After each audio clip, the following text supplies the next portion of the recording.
Councillor Parish. Thank you, Mr. Chairman, and I concur with Councillor Jordan's comments. And just to follow that up, I'd remind members that our sister regional municipality of Halton, which is roughly the same population, has a regional council of 20 members, and that if on a per capita basis the City of Toronto had the same size council as we do, and we always like to rail against Toronto and all the bad things they do, but the size of Toronto Council based on the size of the regional municipality of Durham's council, it would be 110 members, not 44. 110. If Councillor Aker is serious about saving significant money on the basis of council governance costs, as a dissenter on having a review of regional representation, he has the status to bring a notice of motion that would have council have a process to look at the reduction of size of regional council in order to save substantial money. Mr. Chairman, when I first was elected to municipal council, I'd leave in the morning and I would have two very, very, very small children when I left. Today, I had the pleasure of having visit with me two very, very young little girls who are my grandchildren.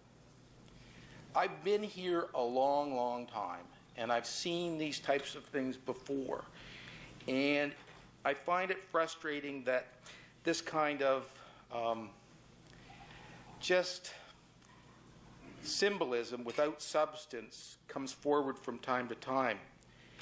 And it never really accomplishes anything. First of all, it sends no message to the unions.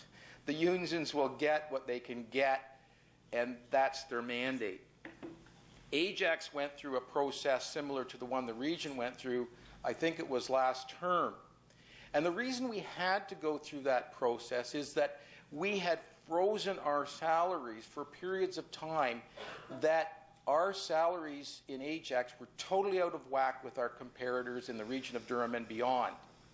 And it forced that council of last term to bite the bullet and say, we're out, we've got to do something about this, and bring in a 38%, 50% increase to bring it back in place. So when you do these freezes, in the political terms, you're just kicking it down the field. One council in the future is going to have to go, oh, geez, we're out of whack. We're going to have to do something about this. When we did our process, Mr. Chair, it was done by an independent third party. We went out to a business group of 3 blue chip members who gave us recommendations on what our remuneration should be, and it gave us recommendations specifically saying, and you've got to keep it current, and you've got to have a formula for keeping it current. Ours is to do an averaging of the increases of our comparators along the lakefront municipalities. The Durham chooses matching their exempt and employee and union pay increase, but you've got to keep it current. And the final thing I'd like to say is, if we really want to be serious about saving the taxpayer real money, there was a gentleman besides Mr. Meloche, I think his name was Patterson, who came to Finance and Administration Committee, the last one, and made a proposal with respect to merging of the fire departments. And I would suggest the fire departments should perhaps be merged and merged with the EMS. We have thousands and thousands of calls every year in this region, and most of them are to medical emergencies. Fire is a small minority of the calls they're responded to. We did a study a number of years ago to say, okay, is there a business case for transit to migrate and be centralized and unified, and can we provide better service for less money? No motion came out of that delegation at Finance, but if we want to seriously look at saving serious money, and I'm talking tens of millions of dollars here, we should at least do a study to say, does this make sense? Has the maturity of our fire departments gone to the point where that makes sense?